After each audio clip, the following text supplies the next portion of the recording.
Loaded in. No, I didn't, Skip. Yeah. I think sometimes people think that I do these Dateline or 60 Minutes and I got a gotcha. I just ask a question. Skip, I had Gilbert Arenas on there, and I asked Gilbert, I said, well, what made you sign with the Wizards? He told a story how Abe Polian said, I will give you whatever you want if you get me out of this Michael Jordan haze.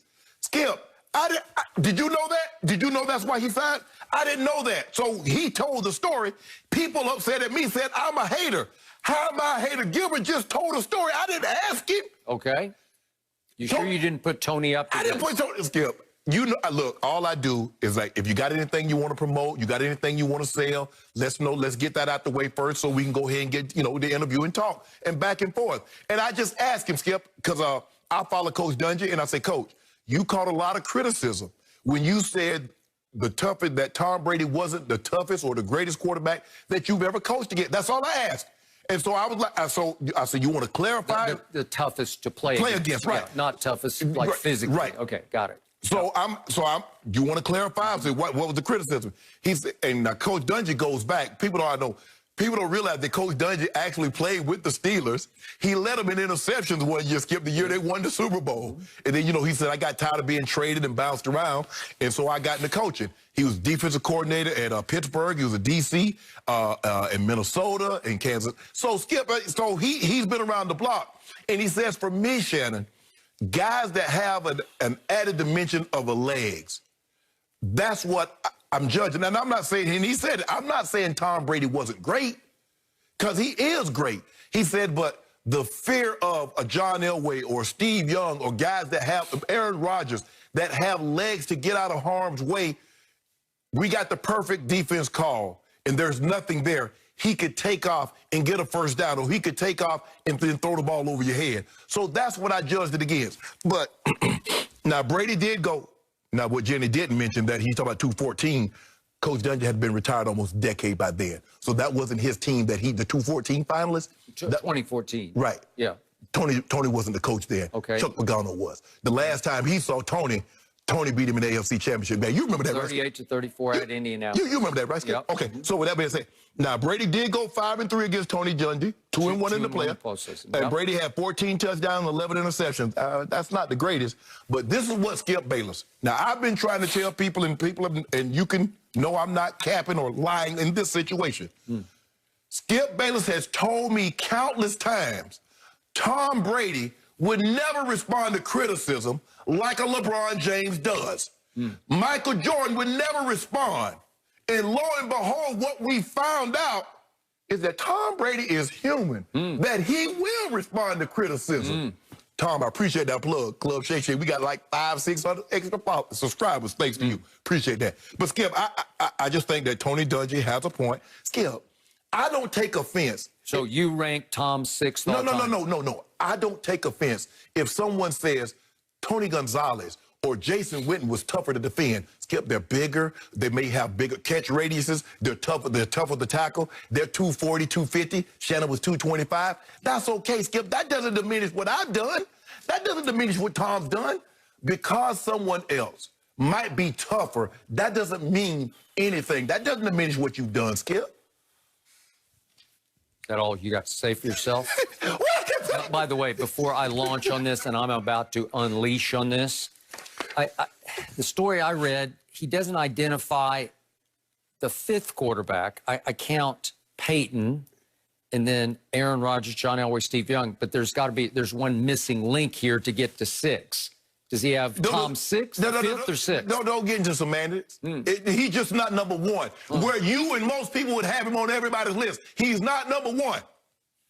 Okay. So let's deal with that. All right. Now I'm going to deal with Coach Dungy. He is obviously a spiritual man, a religious man, and for that I have the utmost regard and respect. But in a football context, this is pure blasphemy. For all the respect I've had for Coach Dungy, he just undercut about half of it with one statement here, because it's just preposterous. It's just foolishness. It's just such utter disrespect for the obvious GOAT at the toughest position to play in all of sports, quarterback. And I get it that you know, if you want to say running quarterback, moving quarterbacks, mobile quarterbacks are tougher to defend. But he started with his guy, Peyton, right? Yes. Because that's the guy he coached in Indianapolis. They did win a Super Bowl in the rain in Miami against Rex Grossman as the opposite, the opposing quarterback. Well, you won one against Jerry Goff. Okay. But Jake DeLone. Won 6 out of 9 that he played in. And remember, he should have won 2 more. He should have lost 3. No, he should have won 2 more. He had Eli beaten with a 65-yard drive with 2 minutes left. He threw a touchdown pass to Randy Moss. And all Belichick had to do was stop Eli Manning from scoring a touchdown, not a field goal, a touchdown, and Tom wins another ring. All Belichick had to do was hold Nick Foles under 33 points, and Tom has an 8th ring. So what about the Rams? What if they just stopped Tom and not let him get in field goal range? They didn't. Okay, then they didn't. You can't have it both ways. Well, one team didn't stop him. We're not talking about the Rams. We're talking about Coach Belichick. Skip, I'm saying you said he could have more. I'm saying he could have less. Okay, so Tom Brady is 30-11 in the postseason. Okay. Peyton Manning, his guy, is 14-13. And I want to remind everybody, Peyton Manning in Indianapolis, 7 times he lost his first playoff game as a Colt. Okay. In those 7 times, once he was a 1 seed and twice he was a 2 seed. And they lost at home in their first playoff game. Yeah. When they were the toast of not only the town, but of the league. Right. And they blew it. So that was his reputation. So Tom Brady never lost his first playoff game? Okay, well, no, but he won 6 out of 9 Super Bowls. And what is Peyton? He's 2-2. Yeah. And what happened to Peyton?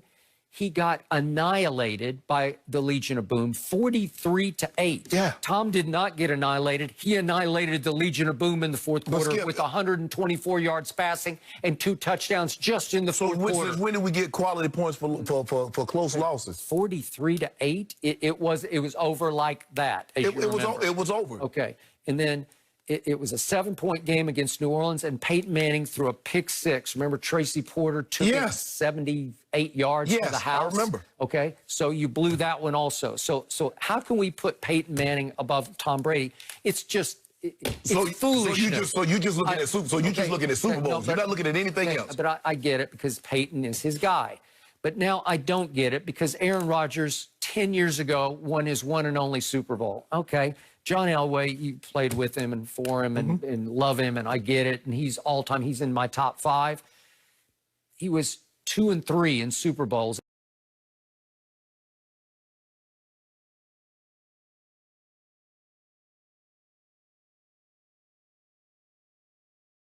How many Hall of Famers on those teams that John took to the Super Bowl, other than Elway, how many other players made the Hall of Fame? Okay, fair enough. I got it. But still, is he better than Tom overall? I don't think so. I mean, I get it if he's your guy and you want to fight for him. No, but here's the thing. Some people, and we almost did this topic. Randy Moss went on T.O.'s podcast and says he's 1, T.O.'s 2, Jerry's 3 or 4. Some people might say Randy Moss was tougher to defend than Jerry Rice. I would say that. Some people might say T.O. was tougher to defend than Jerry, or he was tougher than Randy. Okay, that's their opinion, but that doesn't mean, Skip, that you take anything from Jerry. So Coach Dungy put Steve Young ahead of Tom Brady. You just can't do it. You've lost all credibility with me. You've lost all. Steve Young had a long-term reputation. How many Super Bowls did he win? He won 1 in 1 try. Okay, he was 1-0. He's 1-0. Like Aaron Rodgers. But he got 2 Super Bowl. He got 2 regular season MVP and a Super Bowl MVP, and he threw 6 touchdowns in 1 game. What's the most touchdowns Tom threw in a game? I went through so many years of Dallas versus Steve Young. Yes. And they just didn't have a lot of respect for him. They thought that he would crack and he would crumble, that he would throw it to them as much as he threw it to his guys. If they just thought that, why'd they go get Dion? If they thought they had enough to beat him, why'd they go get time? Well, why did Jimmy Johnson call a radio show to put it in big headline that I guarantee a win over Steve Young's 49ers in the NFC Championship game is because of Steve Young. The same reason Dabo Swinney voted Ohio State 11th. So when he believed you got the superior team. Do you think Steve Young is better than Tom Brady? That was Coach Dungy. Okay, what are you doing? You've left me behind. You've lost me completely. Skip, so now let's talk about mobility, shall we? Anybody who really knows the position of quarterback knows that Tom Brady has some of the best pocket feet in the history of this game. I'm not going to say he's at the top of pocket feet, but he is an absolute ballet dancer in the pocket, and it is difficult to master the footwork, the subtle movement required to buy a little bit of time to open a lane to find your third options. It's hard, and his feet are beautiful to watch if you know what you're looking for. Is he going to take off and run it? Obviously, he's not. He ran the ugliest looking 40-yard dash in the history of the combine. I give you that. He also has ballet dancer feet in the pocket. Skip, I would like to think Coach Dungy played the quarterback position at Minnesota. He was a defensive back in the late 70s with the Steelers. So we're talking about 40-plus years. That might be longer than Coach Belichick has been in the National Football League. And he was on those great Steelers defenses. And he knows great defensive players, and he knows what caused those guys problems. And so for you to say, well, because Tom Brady is so great, well, he is great. That's not what Coach Dungy is saying, that he isn't great. He said the guys that caused me the most problems. I just knew Tom wasn't going anywhere. And if I could just get my guys in the position, we had a better chance. With these other guys, I could be in the right place. But because of their legs, Skip, they could get out of harm's way when Tom couldn't. That's all he's saying. Skip, don't make it more than what it is. Well, I'm making it a lot because he put him 6th on the list. Okay, he's 5th. 5th? Who's 5th? I don't know who's 5th. Maybe talk about Joe. Coach Dungy got confused. No, he didn't get confused. Maybe he just had a bad day. No, yeah, no bad day. Maybe he's trying to hype your podcast. No, I don't know what he was doing.